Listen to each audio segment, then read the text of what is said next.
Hello दोस्तों। आज मैं एक्सप्लेन करने वाला हूँ एक न्यू मानवा। तो चलो बिना किसी बकवास के वीडियो को शुरू करते हैं। मानवा की शुरुआत में हम देखते हैं कि हमारा हीरो अपने बॉस से 2 दिन की छुट्टी मांगता है। बॉस, मैं जानता हूँ कि हमारा डिपार्टमेंट काफी बिजी है, लेकिन मेरी फैमिली में कुछ इमरजेंसी है। जब मैं वापस आऊंगा तो अपना सारा काम कवर कर लूंगा। छुट्टी चाहिए।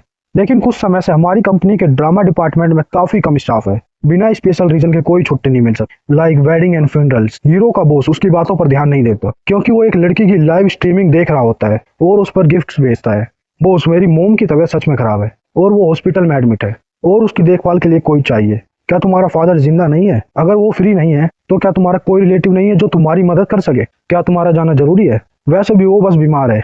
अगर तुम्हारी मोम की हालत क्रिटिकल हो जाए तो तुम छुट्टी ले लेना। हमारे हीरो को गुस्सा आने लगता है। तभी उसका बॉस कहता है कि तुम बिना किसी सैक्रिफाइस के ऊपर नहीं उठ सकते। मैं अपने फादर के क्रियाक्रम वाले दिन कंपनी में ओवर टाइम कर रहा था, इसलिए आज मैं इस पोस्ट पर हूँ। सभी को बीमारी और वेडिंग के लिए छुट्टी चाहिए। अगर सब छुट्टी ले लेंगे तो कंपनी कैसे चलेगी? हमारी मीडिया कंपनी में टाइमलाइन सबसे इंपॉर्टेंट है। हीरो कहता है कि मैं घर से अपना काम कर सकता हूँ और मैं हर समय तुम्हारे टच में रहूंगा। फॉरगेट इट, मैं तुम्हें समझाने में थक गया। अगर तुम्हें आसान लाइफ चाहिए तो रिजाइन कर दो। तुम 3rd ग्रेड यूनिवर्सिटी से ग्रेजुएट हुए हो और तुम्हें जॉब इसलिए मिली है क्योंकि कंपनी को अर्जेंट एम्प्लॉइज की जरूरत थी। तो इस अपॉर्चुनिटी को वेस्ट मत करो। ये पोजीशन तुम्हारा वेट नहीं करेगी। आराम से सोचो अगर तुम्हें अभी भी छुट्टी चाहिए तो। हमारा हीरो सिगरेट पीने लगता है। तभी उसका फोन बजने लगता है। वो उसके डैड की कॉल होती है। उसका डैड कहता है, सिंगवांग, क्या तुम्हारे पास वापस आने का समय है? हम दूसरी ओर सिंगवांग के डैड को देखते हैं, जिसके पास एक नर्स आकर कहती है, हेलो मिस्टर एंग, तुम अपनी वाइफ का मेडिकल बिल कब भरोगे? मैं बस कुछ ही दिनों में भर दूंगा। तुमने कुछ दिन पहले भी यही बात कही थी। अगर तुम अभी नहीं भरोगे तो हम पेशेंट को डिस्चार्ज कर देंगे। हाँ हाँ, मैं समझ गया। और सिंगवांग से कहता है, सॉरी, मैं अभी बिजी था। तुमने क्या कहा मैंने नहीं सुना। डैड, मैं कुछ दिनों में वापस आ जाऊंगा और मेडिकल बिल भरने में मदद करूंगा। सन, इसके बारे में मत सोचो। मैंने दोस्तों रिलेटिव से कुछ पैसे उधार लिए हैं। डैड, बाकी पैसे मैं भर दूंगा। रिलेटिव से पैसे उधार मत लेना। तुम बस अभी ग्रेजुएट हुए हो। तुम्हारा सिटी में रहने, खाने और पीने का खर्चा काफी होगा। तुम्हारे पास क्या सेविंग होगी? चिंता मत करो, मैं कवर कर लूंगा। हमारा हीरो अपना बैलेंस देखकर सोचता है कि मैं 1.5 साल से काम कर रहा हूँ। मेरी सैलरी 5,000 युआन है। 1.5 साल में मैंने थोड़े थोड़े करके 50,000 युआन जमा किया है। 50,000 युआन कुछ समय के लिए मोम की मेडिकल फीस के लिए काफी होंगे। तभी हमारा हीरो HR डिपार्टमेंट जाता है। सिस्टर ली, मैं अंदर आ रहा हूँ। हाँ, आ जाओ। और 20 मिनट बाद ऑफिस से बाहर आता है। वेल, अब मैं एक बेरोजगार हूँ। तभी हमारे हीरो सिंगवांग के पास नोटिफिकेशन आता है कि अल्टीमेट फ्रीडम सिस्टम एक्टिव हो गया है, क्योंकि तुमने अपने एंसेस्टर के विशेष के खिलाफ डिसीजन लिया है। तुमने अपनी जॉब छोड़ दी, इसलिए तुम्हें रिवॉर्ड में 88,888 युआन दिए जा रहे हैं। ये आवाज कहाँ से आ रही है? मास्टर, प्लीज अपनी रिवॉर्ड मनी चेक करो। बट ये स्क्रीन क्या है? तभी सिंगवांग अपने मोबाइल में चेक करता है, जिसमें मैसेज आता है कि तुम्हारे अकाउंट में 88,888 युआन जमा हो गए हैं। ये क्या कोई स्कैम है? और दोबारा अकाउंट नंबर चेक करता है। ये तो मेरा नंबर है। मास्टर, डाउट मत करो, तुमने सिस्टम को एक्टिवेट कर लिया है। हमारा हीरो सिंगवांग सोचता है, अगर मैंने इसे अपनी आंखों से नहीं देखा होता तो मुझे इस पर विश्वास ही नहीं होता। क्या अभी मुझे एक सिस्टम मिला है? तो जॉब से रिजाइन करने पर मेरा सिस्टम एक्टिवेट हो गया। तभी एक लड़की आकर कहती है कि हे, तुम क्या सोच रहे हो? क्या तुमने मेरी आने वाली लाइव स्ट्रीम का प्लान प्रिपेयर कर लिया? गाओवैन, तुम हो? हाँ, क्या तुमने पूरा कर लिया? क्या पूरा कर लिया? लगता है कि तुम डिस्ट्रैक्ट हो गए। क्या तुमने फाइनली अपनी आंख खोल ली? तुम अभी भी मजाक कर रही हो। अभी गाओवैन कहती है कि मैंने तुम्हें लाइव स्ट्रीम की रिसोर्सेज जमा करने को कहा। कुछ समय से मेरे फैंस बहुत कम एक्टिव है और रिचार्ज का फ्लो कम हो गया है। हमारा हीरो सोचता है कि गाओवैन टॉप फीमेल सेलिब्रिटी है और मैं इसकी लाइव स्ट्रीम्स को मैनेज करता हूँ। गाओवैन सबसे सेक्सी गोडेस होने के लिए फेमस है और उसे मजाक करना काफी पसंद है। सॉरी, मैं रिजाइन कर चुका हूँ। अब मैं तुम्हारी लाइव स्ट्रीम को मैनेज नहीं कर सकता। कंपनी तुम्हारे लिए कोई और अरेंज कर देगी। अचानक से क्यों रिजाइन कर दिया? हमारा हीरो सिस्टम के बारे में सोचकर खुश होता है। क्या तुम सच में रिजाइन करना चाहते हो? मैं अभी भी तुम्हें प्रेफर करूंगी। मैं किसी और पर ट्रस्ट नहीं कर सकती। मैं ऑलरेडी अपना सारा प्रोसीजर पूरा कर चुका हूँ। ब्रदर साओ, क्या तुम सच में मुझे अकेला छोड़ना चाहते हो? सिंगवांग सोचता है कि ये इसलिए अच्छी बन रही है क्योंकि इसे मुझे प्रॉफिट दिख रहा है। धोखा मत खाओ। हमारा हीरो कहता है कि मैं अपने आप को एक लंबा वेकेशन देना चाहता हूँ। तो तुम बाद में किस कंपनी में जाने की प्लानिंग कर रहे हो? क्या हम कॉम्पिटिटर्स बन जाएंगे? तभी लड़की के करीब आने से हमारा हीरो सिंगवांग एक्साइट हो जाता है और मन में कहता है कि मैं और नहीं रुक पाऊंगा, लेकिन सिस्टम की मदद से मैं आसानी से बिलियनियर बन जाऊंगा। फिर मेरे पास हर तरह की ब्यूटी होगी। गाओवैन, तुम्हें अपनी नाक पर थोड़ा कॉस्मेटिक लगाना चाहिए। लगता है कि वहाँ कुछ फॉल्ट है क्या? और गाओवैन मिरर निकालकर उसमें देखने लगती है। ये कैसे खराब हो गई? मुझे इसमें थोड़ी गड़बड़ लग रही है। मेरी लाइव स्ट्रीम शुरू होने वाली है, मुझे इसे जल्दी से सही करना होगा। तभी सिस्टम का नोटिफिकेशन आता है कि तुमने एक ब्यूटी का लैपटॉप बनने से मना कर दिया और अपने विचारों को बिना छुपाए बोल दिया, इसलिए तुम्हें रिवॉर्ड में 23,333 युआन दिए जा रहे हैं। हमारा हीरो ये सुनकर हैरान हो जाता है और अपने फोन की ओर देखता है, जिसमें पेमेंट का मैसेज आ जाता है। अल्टीमेट फ्रीडम सिस्टम का ये मतलब है। Be yourself, refuse to be sink. तभी वो लड़की फॉल्ट बताने के लिए हमारे हीरो को थैंक्स कहती है और कहती है कि साओ, अगर तुमने रिजाइन करने का डिसाइड कर लिया है तो मैं तुम्हें नहीं रोकूंगी। हमें फ्यूचर में काम करने की अपॉर्चुनिटी जरूर मिलेगी। मैं तुम्हारे अच्छे भविष्य के लिए विश करती हूँ। हमारा हीरो सोचता है, रियली? मैंने उसके चेहरे में फॉल्ट निकाला, उसे तो गुस्सा होना चाहिए, तो फिर वो शांत क्यों है? क्या वो प्रिटेंड कर रही है या वो सीरियस है? आफ्टर ऑल हम कोलीग्स हैं। तुमने मेरी लाइफ स्ट्रीम्स को काफी समय से मैनेज किया है, आज मैं तुम्हें फेयरवेल ट्रीट देने वाली हूँ। अगर तुम्हें जॉब ढूंढने में प्रॉब्लम हो तो मुझे मैसेज कर देना, मैं इस इंडस्ट्री में काफी लोगों को जानती हूँ। तभी हमारा हीरो कहता है, ट्रीट तो मुझे देनी चाहिए। तभी लड़की कहती है कि तुम्हारी सैलरी ज्यादा नहीं है, तुम्हें मनी सेव करनी चाहिए। सिंस मैं कंपनी से जा रहा हूँ तो ट्रीट मैं दे देता हूँ। जैसा तुमने कहा, हमें फ्यूचर में साथ काम करने का मौका मिलेगा। तो सिस्टर का हो गई, इस ट्रीट को एडवांस में थैंक्स समझ। मैंने सब पैक कर लिया है, मैं पहले जाता हूँ, काम पूरा करने के बाद मैं तुम्हें कॉन्टेक्ट करूंगा। हमारा हीरो स्ट्रीट पर चलने लगता है और सोचता है कि पहले मैं पैसे बचाने के लिए पैदल या पब्लिक ट्रांसपोर्ट में ही जाया करता था। जब रात में पब्लिक ट्रांसपोर्ट चलनी बंद हो जाती थी तभी मैं टैक्सी बुक करता था। मेरी डेली लाइफ में टैक्सी एक लग्जरी है। आज मैं सबसे महंगी टैक्सी बुक करता हूँ। तभी एक कार आकर उसके पास रुकती है और एक ड्राइवर निकलकर हमारे हीरो से उसमें बैठने को कहता है। हमारा हीरो सोचता है, जैसा सोचा था, लग्जरी कार 3 मिनट से कम समय में आ गई। बॉस प्लीज कार में बैठ जाओ। तभी नोटिफिकेशन आता है कि होस्ट ने बिना प्राइस देखे टैक्सी बुक की है, इसलिए उसे रिवॉर्ड में 50,000 युआन दिए जा रहे हैं। तभी ड्राइवर हमारे हीरो से एड्रेस पूछकर कंफर्म करता है, हाँ लाउसी पैनकेक शॉप के पास रोक देना। ठीक है, और कार स्टार्ट हो जाती है। हमारा हीरो सोचता है ये लग्जरी कार काफी ग्रेट है। कुछ देर में टैक्सी अपनी लोकेशन पर पहुंच जाती है और हमारा हीरो टैक्सी से उतरता है। तभी एक पैनकेक शॉप की ओनर कहती है, तुम आ गए, क्या तुम्हें पहले की तरह बिना एग्स और सॉसेज के पैनकेक चाहिए? नहीं, मुझे 2 एक्स्ट्रा एग और मीट सॉसेज चाहिए। और सोचता है कि मेरी मंथली सैलरी 5,000 है, जिसमें से 20 युआन फूड पर खर्च हो जाते हैं। पैनकेक 8 युआन का है, मुझे एग्स ऐड करने की हिम्मत भी नहीं थी, लेकिन आज मैंने अपनी मील पर 15 युआन खर्च किए। मैंने कर दिया, मेरा लेवल अप हो गया। मैंने 15 युआन का खाना खाया। आसपास के सब लोग हीरो की बातें सुनकर हैरान हो जाते हैं। ओसम, 2 एग्स और मीट सॉसेज, मैं कब इस तरह सर्व कर पाऊंगा? तभी सिस्टम का नोटिफिकेशन आता है कि तुमने पैनकेक में 2 एग्स और सॉसेज ऐड किया है, जिससे तुम्हारा लाइविंग स्टैंडर्ड इंप्रूव हो गया है, तो इसलिए तुम्हें रिवॉर्ड में 20,000 युआन दिए जा रहे हैं। हमारा हीरो पैनकेक खाते हुए चलने लगता और सोचता है कि कितनी अच्छी दोपहर है, एक बिग मील का सेटिस्फेक्शन काफी बढ़िया है। अब की बार मैं 5 एग्स ऐड करूंगा। हमारा हीरो एक बिल्डिंग को देखकर सोचता है, अरे मैं कैसे भूल गया, मेरे पास अब काफी पैसे हैं, अब मैं मॉल में शॉपिंग करने जा सकता हूँ। आज रात मुझे गाँवैन को ट्रीट भी देनी है। मैंने सुना है बड़े रेस्टोरेंट्स में ड्रेस कोड काफी जरूरी है, मुझे अपना आउटफिट चेंज करना होगा। और हमारा हीरो मॉल में जाने लगता है और मॉल को देखकर चौंक जाता है। क्या ये बिग शॉपिंग मॉल है? मॉल में ऑरेंज की सेंट फैली हुई है, लेकिन यहाँ सभी ब्रांड के नाम इंग्लिश में क्यों है? हमारा हीरो इधर उधर देखने लगता है। डैम, इतने बड़े मॉल में एडिडास का ब्रांड क्यों नहीं है? फॉरगेट इट, मुझे अंदर जाकर शॉपिंग करनी चाहिए। और एक शॉप के अंदर जाने लगता है। एक स्टाफ मेंबर कहती है, ओह एक कस्टमर आ गया। दूसरी स्टाफ मेंबर उस लड़की से कहती है, तुम जाओ मैं अभी बिजी हूँ। स्टाफ मेंबर लड़के के आउटफिट को देखकर सोचती है, यह तो काफी गरीब है। हमारा हीरो सोचता है, क्या कोई मुझे अटेंड नहीं करेगा? और सोचता है, हालांकि मैं दिखने में गरीब लग रहा हूँ, लेकिन तुम्हारी सोच काफी छोटी है। हमारा हीरो कहता है कि मैं काम कर कर थक चुका हूँ, इसलिए मुझे ऑनलाइन चेक करने का मौका नहीं मिला। मैं बस 1.5 लाख तक की शॉपिंग करना चाहता हूँ। सिंस तुम मेरा टाइम वेस्ट कर रहे हो, मैं दूसरी शॉप में चला जाता हूँ। स्टाफ मेंबर ये सुनकर हैरान हो जाते हैं और हमारे हीरो को घेर लेते हैं। सर तुम क्या खरीदोगे, कपड़े या फिर बैग? सर प्लीज बैठ जाओ, क्या तुम्हें कॉफी चाहिए? हमारा हीरो सोचता है कि मनी के होने का काफी फायदा है। हमारा हीरो शॉपिंग करके जाने लगता है और सोचता है, लग्जरी स्टोर में रिच लोगों के लिए सर्विस काफी बढ़िया है, तुम्हें शॉपिंग बैग्स भी उठाने की जरूरत नहीं है। सर क्या तुम चाहते हो कि मैं ये आइटम्स तुम्हारी रेजिडेंट पर डिलीवर कर दूं? उसकी कोई जरूरत नहीं है, मैं अपने आप कर लूंगा। Have a good day sir. हमारा हीरो सोचता है ये सब काफी एक्सपेंसिव है।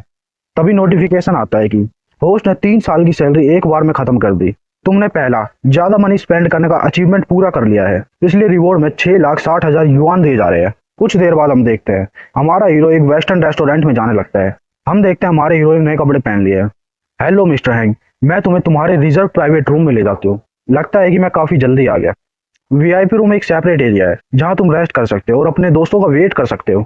हमारा हीरो सोचता है, कपड़ों से काफी फर्क पड़ता है, मुझे पास्ट में कभी भी ऐसा ट्रीटमेंट नहीं मिला। सेपरेट एरिया वहां पर है, टेबल पर डेजर्ट और कॉफी है, अगर तुम्हें कोई सर्विस चाहिए तो बेल बजा देना, मैं तुम्हें डिस्टर्ब नहीं करूंगी, अपने टाइम को एंजॉय करो। हमारा हीरो सोचता है कि पर्ल सिटी को मैंने कभी इतनी ऊंचाई से नहीं देखा।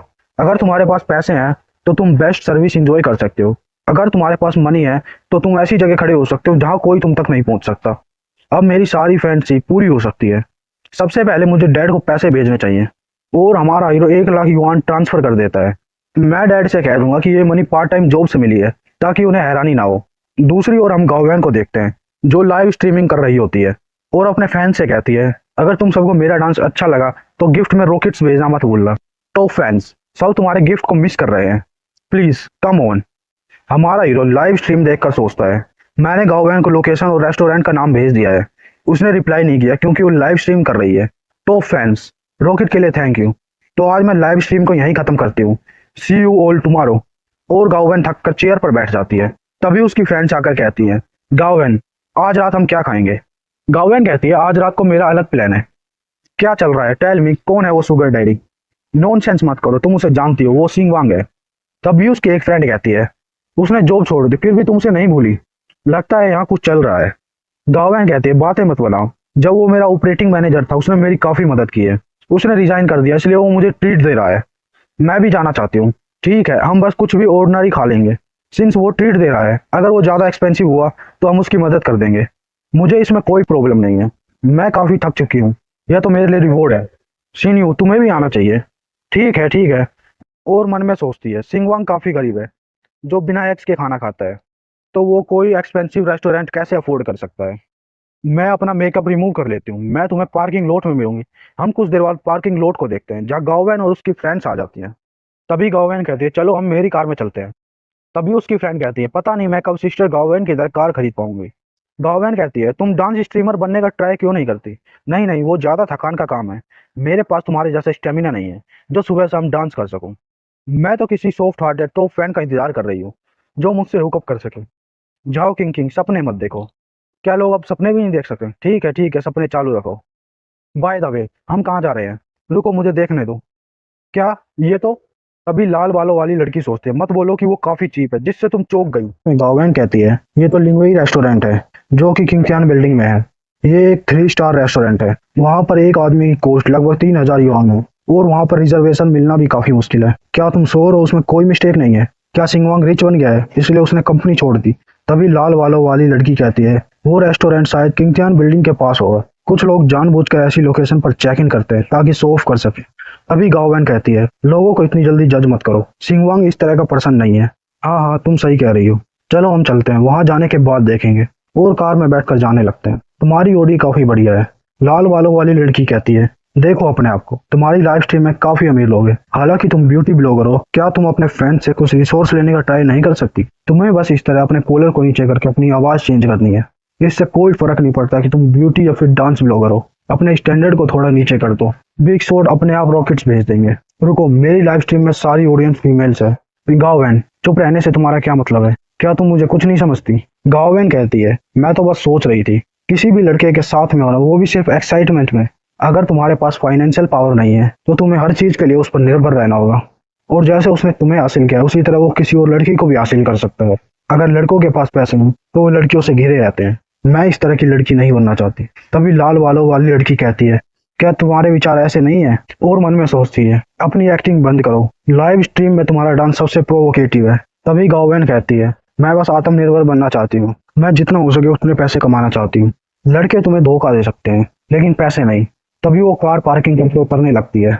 क्या हम डबल चेक इन कर लें।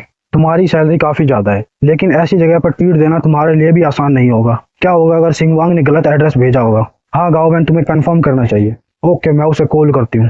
फोन बजने लगता है लेकिन कोई कॉल नहीं उठाता। अभी भी कोई आंसर नहीं आ रहा। तभी लाल बालों वाली लड़की सोचती है, ये तुम्हारी गलती है, एक ऐसे लड़के के पास में रहना जो सिर्फ शो ऑफ करता है। गाँवैन कहती है, लगता है कि सिंगवांग बिजी है। तभी गाँवैन रेस्टोरेंट में जाने को कहती है। गाँवैन मन में सोचती है, लिंगवई रेस्टोरेंट काफी एक्सपेंसिव है, मैं इसे अफोर्ड नहीं कर सकती। मैं अच्छे से जानती हूँ सिंगवांग की सैलरी बहुत कम है, ये उसके लिए भी काफी एक्सपेंसिव होगा। क्या वो मजाक कर रहा है। अगर ऐसा है तो मुझे ट्रीट देनी होगी। और छुपकर रेस्टोरेंट के अंदर देखने लगती है और फोन देखकर सोचती है वो अभी भी कॉल नहीं उठा रहा, और सिंगवांग को दोबारा कॉल मिलाती है। हेलो मैन, क्या तुम्हारे पास रिजर्वेशन है। गाँवैन घबराने लगती है। हम, यस, सिंगवांग के नाम से रिजर्वेशन होगी। तभी लाल बालों वाली लड़की सोचती है, कंपनी में सिंगवांग की सैलरी सिर्फ 5000 युआन है, यहाँ एक मील ट्रीट करने के लिए उसे 3 महीनों की सैलरी यूज करनी होगी। मैं देखना चाहती हूँ कि गाँवैन इस प्रॉब्लम से कैसे बाहर निकलेगी। प्लीज तुम मुझे फॉलो करो, मिस्टर सिंगवांग काफी समय से तुम्हारा वेट कर रहे हैं। क्या सच में। गाँवैन और उसकी फ्रेंड्स वेटर को फॉलो करने लगती है। तभी लाल बालों वाली लड़की सोचती है, गाँवैन बहुत लकी है, सिंगवांग गाओवेन की अटेंशन पाने के लिए काफी पैसे स्पेंड कर रहा है। क्या गाओवेन सच में ऐसे लड़कों को पसंद करती है जो अमीर बनने का दिखावा करते हैं? वेटर कहती है प्लीज अंदर आ जाओ, तभी वो लिफ्ट में चले जाते हैं। अब मुझे भी काफी चिंता हो रही है, क्या ये रिजर्वेशन सेम नाम से है? क्या मैं कंफर्म कर लूं? ये शर्मनाक होगा अगर हम दूसरे की रिजर्वेशन में चले गए तो।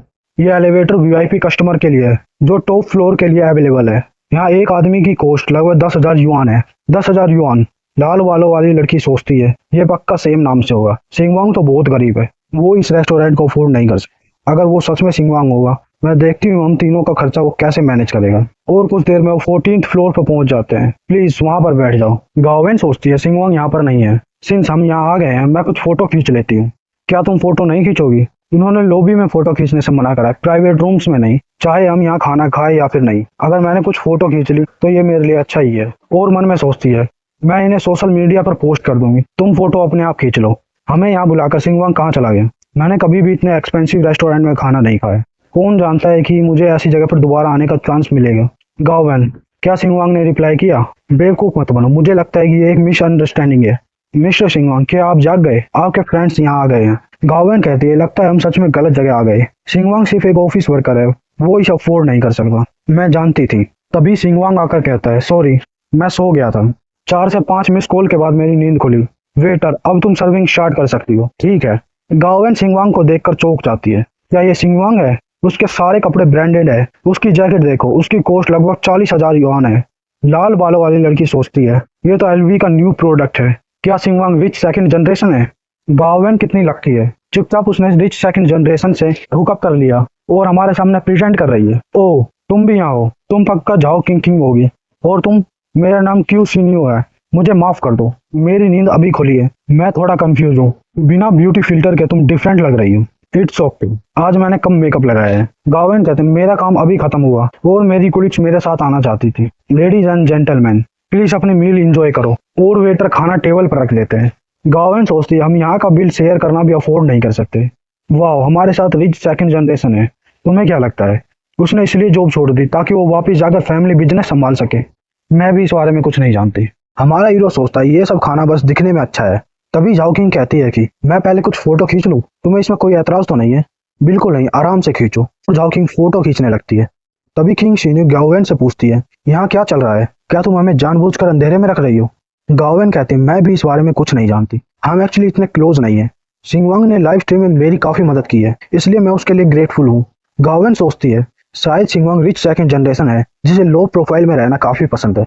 इस बार वो नहीं चाहता कि गर्ल्स उसकी मील के लिए पे करे, इसलिए उसने अपनी वेल्थ रिवील कर दी। तभी सिंगवांग वेटर से पूछता है क्या यहाँ पर कोई बढ़िया और महंगी डिश है? ब्रदर, तुम सच में काफी डेयरिंग हो। लास्ट टाइम जब किसी ने मुझे मील ट्रीट की थी उसकी कॉस्ट 1,000 युआन पर पर्सन थी। तभी वेटर कहती है क्या हम slow cook black truffle beef, pineapple monkfish liver या किंग क्रैब सर्व करें? अगर तुम चाहते हो तो हम शेफ से कहकर इसे कस्टमाइज कर सकते हैं। सिंगवांग कहता है बस इनका नाम सुनते ही मेरी भूख मर गई, ये बोरिंग है, मुझे इंटेंस हीट कुकिंग चाहिए। चलो तुम imported crab, imported beef and lamb ले आओ। ठीक है सर। जाओकिंग कहती है ये फर्स्ट टाइम है जब मैंने किसी को हाई एंड रेस्टोरेंट में इस तरह ऑर्डर करते देखा है। किंग शिन्यू मन में सोचती है अगर तुम्हें यही सब खाना है तो फ्रेंच रेस्टोरेंट में आने की क्या जरूरत है? क्या सिंगवांग रियली रिच सेकंड जनरेशन है? मुझे तो ये इम्पोस्टर लग रहा है। ओह हाँ, क्या तुम बारबेक्यू और ग्रिल्ड किडनी बना सकते हो? We can. नहीं नहीं नहीं, हमारा मेन्यू फिक्स है, ये सब आइटम उसमें नहीं है। Sorry sir. अच्छा, क्या तुम अपने मैनेजर को यहाँ बुला सकती हो? ठीक है sir, please wait a moment. क्या ये जेंटलमैन रियली मजाक नहीं कर रहा? कुछ देर बाद मैनेजर आकर कहता है हेलो सर, मैं इस रेस्टोरेंट का मैनेजर हूँ। मैं आपसे माफी मांगता हूँ, ये एक फ्रेंच रेस्टोरेंट है, हम सिर्फ फ्रेंच डिशेज सर्व करते हैं। किंग शिन्यू सोचती है ये फ्रेंच रेस्टोरेंट है, ऑफ कोर्स ये बारबेक्यू के लिए मना करेंगे, लेकिन मैं फ्रेंच रेस्टोरेंट में बारबेक्यू खाना चाहती हूँ। सिंगवांग कहता है 3 लाख युआन मील के लिए, मैं अभी ग्रिल किडनी और बारबेक्यू खाना चाहता हूँ। अगर तुम ऐसा करते हो तो मैं तुम्हें एक्स्ट्रा 50,000 युआन टिप दूंगा। 3 लाख युआन? सब सुनकर चौंक जाते हैं। Alright sir, please have a seat. मैं अभी किचन में जाकर ऑर्डर देता हूँ। तभी सिस्टम का नोटिफिकेशन आता है कि होस्ट ने हाई एंड रेस्टोरेंट में रूल चेंज करके बारबेक्यू ऑर्डर किया, इसलिए तुम्हें रिवॉर्ड में 5 लाख युआन दिए जा रहे हैं। सिंगवांग सोचता है सिस्टम रियली इंटरेस्टिंग है, खाना सिर्फ रिलैक्सेशन और पेट भरने के लिए होना चाहिए, राइट? बिल्कुल। जाओकिंग सोचती है फ्रेंच रेस्टोरेंट में ग्रिल किडनी और बारबेक्यू की फोटो खींचना सोशल मीडिया के लिए काफी इंटरेस्टिंग है। तभी वेटर्स बारबेक्यू और ग्रिल किडनी सर्व करने लगते हैं। जाओकिंग कहती है मनी रियली इंपॉर्टेंट है, तुम जो चाहते हो वो कर सकते हो। लेडीज, क्या तुम डिनर में मुझे ज्वाइन करना पसंद करोगी? हम देखते हैं कुछ देर में सब खाना खत्म कर चुके हैं। एक्सक्यूज मी, मैं रेस्ट रूम में जा रहा हूँ। तभी लड़कियां बातें करती है। सिंगवांग के आउटफिट की कॉस्ट लगभग 1.5 लाख युआन होगी। वो रियली रिच सेकंड जनरेशन है। झाओकिंग कहती है, क्या वो कंपनी में इसलिए काम कर रहा था ताकि वो तुम्हारे क्लोज आ सके? मैं इतनी सुंदर भी नहीं हूँ। मुझे लगता है कि सिंगवांग काम करते समय हाई प्रोफाइल नहीं चाहता, लेकिन अब उसने जॉब छोड़ दी। अब उसे इसकी परवाह नहीं है। किंग शिन्यू कहती है, क्या तुम उसे पसंद नहीं करती? झाओकिंग कहते हैं, इतना अमीर लड़का तुम्हारे साथ डिनर करने के लिए इतने पैसे स्पेंड कर रहा है, ये कितना हार्ट टचिंग है। तभी किंग शिन्यू गाओवेन से कहती है, तुम काफी शांत हो, क्या तुम उसके बैकग्राउंड के बारे में पहले से जानती थी? ये सही नहीं है, तुम्हें हमसे इतनी बड़ी न्यूज नहीं छिपानी चाहिए थी। नो वंडर तुमने कहा था कि तुम टॉप फ्रेंड्स में इंटरेस्टेड नहीं हो, क्योंकि तुम्हारे पास पहले से ही इतनी बड़ी मछली है। मैं रियली नहीं जानती, हम इतने क्लोज नहीं है, तो उसके लिए मेरे मन में कोई फीलिंग नहीं है। मेरा सच में उसके साथ कोई प्राइवेट इंटरेक्शन नहीं है। मैं सच में नहीं जानती थी कि वो वेल्दी फैमिली से है। वो कंपनी में काफी मॉडेस्ट, एम्बिशियस और हार्ड वर्किंग था। वो बस एक नॉर्मल एम्प्लॉय की तरह लगता था। किंग शिन्यू कहती है, क्या तुम्हें लगता है कि वो दिखावा कर रहा है? आजकल काफी लोग अमीर होने का प्रिटेंड करते हैं ताकि वो गर्ल्स को इम्प्रेस कर सके। जैसा कि तुमने मेंशन किया, मैं भी काफी सरप्राइज हूँ। क्या वो पुअर बनने की एक्टिंग कर रहा था? उसकी एक्टिंग स्किल का जवाब नहीं। किंग शिन्यू कहते हैं, ये वेरीफाई करना काफी डिफिकल्ट है कि सिंगवंग वेल्दी फैमिली से है या नहीं। क्या ये जरूरी है? उसने हमें इतना एक्सपेंसिव डिनर ट्रीट किया और हम यहाँ उस पर डाउट कर रहे हैं कि वो फ्रॉड है या नहीं। किंग शिन्यू सोचती है, इनोसेंट बनना बंद करो, अपनी वैल्यू को अंडर एस्टिमेट मत करो। तुम एक फेमस स्ट्रीमर हो, लेकिन सिंगवांग के साथ रिलेशनशिप डेवलप करने का मेरा कोई इंटेंशन नहीं है। ऑलराइट, बातें बंद करो, बस तुम मुझे फॉलो करो। मैं वेरीफाई करती हूँ कि वो फ्रॉड है या नहीं। हम सब तुम्हारी फ्रेंड हैं और हमें तुम्हारी चिंता है। कुछ देर बाद वो रेस्टोरेंट से जाने लगते हैं। ब्रदर सिंगवांग, मैं क्यूरियस हूँ, क्या तुम्हारी गर्लफ्रेंड है? नहीं, मैं सिंगल हूँ, एक जेन्युइन लोन वुल्फ। रियली? मेरा सारा फोकस अपने करियर पर था, मुझे डेटिंग करने का मौका नहीं मिला। और सिंगवांग मन में सोचता है, एक कॉर्पोरेट एम्प्लॉय होना भी मेरे लिए काफी ट्रबल का काम था। अगर मेरी गर्लफ्रेंड होती तो ये तो काफी मिसरेबल होता। मैं बेवकूफ नहीं हूँ जो मैं अपने आप को इतनी बड़ी मुश्किल में डालूं। तभी किंग शिन्यो कहती है, अभी 9 बजे हैं, क्यों ना हम बार में चले? चलो हम फूग बार में चलते हैं, मैं वहाँ रेगुलर हूँ। मैंने सुना है वहाँ पॉपुलर फीमेल सेलिब्रिटी भी आती है, शायद हमें उनसे मिलने का मौका मिल जाए। ठीक है, और कार में बैठकर जाने लगते हैं। सिंगवांग सोचता है, अब मेरे पास काफी पैसे हैं, कौन जानता है कि शायद मैं अपनी मीडिया कंपनी खोल लूँ। सिंगवांग मीडिया, मेरे पास अब काफी एक्सपीरियंस है, कुछ इंटरनेट सेलिब्रिटी से मिलने में कोई हर्ज नहीं है। तभी वो सभी बाहर पहुंच जाते हैं। किंग शिन्यो कहती है, चलो चलते हैं, यहाँ के प्राइस काफी हाई हैं, मैं सिर्फ तुम्हें 1 या 2 ड्रिंक ट्रीट कर सकती हूँ। किसी को कोई एतराज तो नहीं है? ऑफ कोर्स नॉट, मैं कुछ भी ड्रिंक कर लूंगी वहां पर। हमारा हीरो सोचता है, मैंने कभी नहीं सोचा था कि मुझे कभी फेमस फ्यूग बार में आने का मौका मिलेगा। हम एक बार को देखते हैं जहाँ पर काफी लोग इंजॉय करते हैं। हमारा हीरो सिंगवांग गाओवेन और उसकी फ्रेंड के साथ बैठा हुआ है। की शिन्यो कहती है, मैं तो मार्गेटा ऑर्डर कर रही हूँ, तुम्हें जो पसंद है वो ऑर्डर कर लो। गाओवेन कहती है, मुझे मोहितो चाहिए बिना अल्कोहल के, मुझे ड्राइविंग भी करनी है। की शिन्यो पूछती है, सिंगवांग तुम्हें क्या चाहिए? लेकिन सिंगवांग का ध्यान कहीं और होता है। की शिन्यो सोचती है, सिंगवांग पक्का अमीर होने का दिखावा कर रहा है, ऐसा लगता है कि वो बार में पहली बार आया है। हाँ, तुम क्या ऑर्डर करना चाहते हो? कुछ भी कर दूं? तो चलो मैं long island ice tea order कर देती हूँ। जाओ किंग किंग धीमी आवाज में कहती है, तुम इतनी स्ट्रॉन्ग ड्रिंक ऑर्डर क्यों कर रही हो? क्या तुम उसे ड्रंक करके सच निकलवाना चाहती हो? क्या बार सिर्फ वाइन ड्रिंक करने की जगह नहीं है? की शिन्यो कहती है, इस बार में डैनी नाम का बारटेंडर है जो काफी अमेजिंग ड्रिंक बनाता है, लेकिन वो काफी महंगी है, मैं रियली ट्राई करना चाहती हूँ। गाओवेन कहती है, तुम्हें पता होना चाहिए कि तुम्हें कब रुकना है। लेकिन की शिन्यो कहती है, अगर वो अमीर बनने का दिखावा कर रहा है तो हम उसे सबक क्यों नहीं सिखाते? हम तो बस रियलिटी दिखाने में उसकी मदद कर रहे हैं। की शिन्यो सिंगवांग को बुलाती है, लेकिन सिंगवांग सोचता है, मैंने कुछ स्ट्रीमर्स को देखा है जिनमें बिजनेस पार्टनर बनने की पोटेंशियल है। की शिन्यो सोचती है, क्या वो नहीं सुनने का दिखावा कर रहा है? क्या तुम मुझे बुला रही हो? मुझे लग रहा है कि तुम बोर हो गए हो, क्यों ना हम डाइस गेम खेलें? हम इसे कैसे खेलें? चलो इसे एक्साइटिंग बनाते हैं। अगर तुम एक बार हारोगे तो तुम्हें अपने कपड़े उतारने होंगे, अगर तुम उससे बचना चाहते हो तो तुम्हें 10,000 युआन पे करने होंगे। क्या तुम खेलना चाहते हो? हमारा हीरो सिंगवांग कहता है, मत भूलो मैं कंपनी का ऑपरेटिंग मैनेजर था, मैं तुम्हारी स्किल्स के बारे में जानता हूँ। तुम्हें क्या लगा मैं नहीं जानता तुम डाइस गेम में एक्सपर्ट हो? मैं जानता हूँ तुम क्या सोच रही हो। मैं सिंगवांग, जिसकी सैलरी 5,000 युआन है, उसका कोई फ्यूचर नहीं है, जो दिखने में गरीब है, उसके पास इतने पैसे कहाँ से आ गए, जो हाई एंड रेस्टोरेंट में ट्रीट दे रहा है। तुम्हें लगता है कि मैं प्रीटेंड कर रहा हूँ? मैं ये सब इग्नोर करना चाहता था ताकि गाओवेन सैड ना हो। तुम्हें क्या लगता है मैं इजी टारगेट हूँ? मत सोचो कि मैं नहीं देख सकता कि तुम मुझ पर शक कर रही हो। तभी सिस्टम का नोटिफिकेशन आता है कि होस्ट ने की शिन्यो की स्कीम को एक्सपोज कर दिया है, इसलिए रिवॉर्ड में 1 मिलियन युआन दिए जा रहे हैं। मैं रियली रिच फैमिली से नहीं हूँ। तभी की शिन्यो कहते हैं, देखो मैं सही थी, ये बस प्रिटेंड कर रहा है, डोंट ट्रस्ट। मैंने अपनी बात पूरी नहीं की। हालांकि मैं किसी रिच फैमिली से नहीं हूँ, लेकिन मेरे पास काफी मनी है। मैं तुम्हें 3 लाख युआन देता हूँ तुम्हारे कपड़ों के लिए, तुम्हें बिना कपड़ों के यहाँ घूमना होगा। क्या तुम इंटरेस्टेड हो? की शिन्यू कहती है तुम ज्यादा आगे मत जाओ। तभी गाओवेन कहती है कि शिन्यू बस मजाक कर रही थी, गुस्सा मत करो, चलो बैठकर हम कुछ समय गेम खेल। 3 लाख युआन, राइट? कौन विश्वास करेगा तुम्हारे पास इतने पैसे होंगे? तभी सिंगवांग कहता है आज मैं सबको 3 लाख युआन की ट्रीट दे रहा हूँ, कोई भी बिना ड्रंक हुए घर नहीं जाएगा।